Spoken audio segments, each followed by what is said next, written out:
नमस्कार,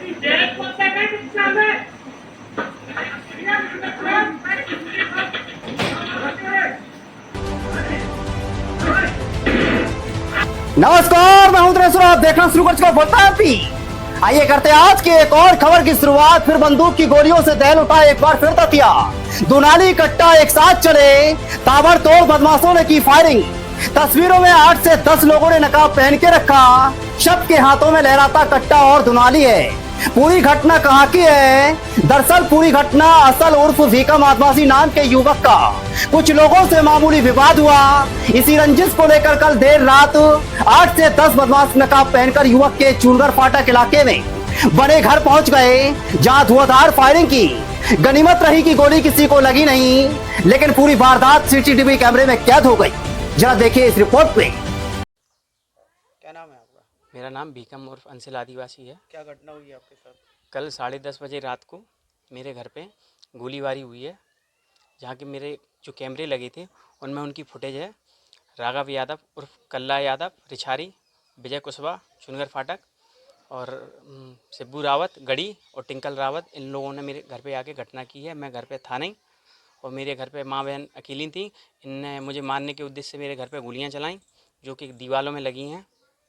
क्या विवाद हुआ आपका? विवाद कि मैं परसों जा रहा था अपने घर से, तो जी मुझे रास्ते में मिल गए थे, मेरी पहचान के थे। इनने मुझे गाली गलौज दी, तो मैंने इनसे मना किया कि गाली गलौज क्यों दे रहे हो। तो बस ये चले गए और फिर दूसरे दिन ये आ गए, गोलीबारी करके निकल गए। किसी को चोट वगैरह आई है क्या? चोट किसी को नहीं आई है। पुलिस ने क्या आश्वासन दिया? कार्रवाई पुलिस की ने क्या? आश्वासन दिया, कार्रवाई की है, FIR हुई है, पर अभी उस पर कोई वो नहीं हो, कार्रवाई नहीं हो रही है, कोई पकड़ा ही नहीं है अभी तक।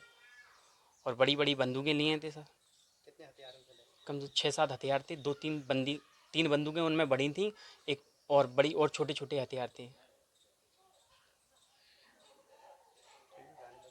हाँ, मुझे जान का खतरा है और मुझे धमकियां दी जा रही हैं।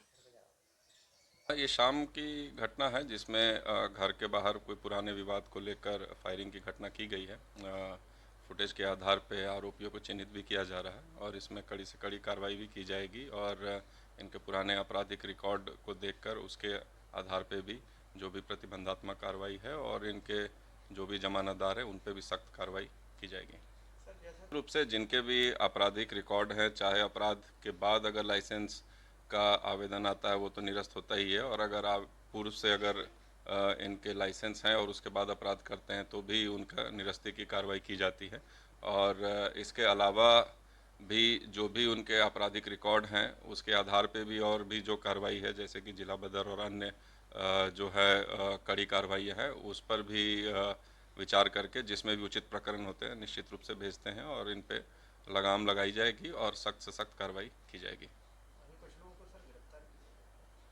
देखिए अभी जो है चिन्हित, जो जैसा मैंने बताया कि फुटेज के आधार पे चिन्हित किया जा रहा है, चिन्हित करके उसको जो एक बार आरोपियों का नाम कंफर्म होने के बाद आगे कार्रवाई की जाएगी।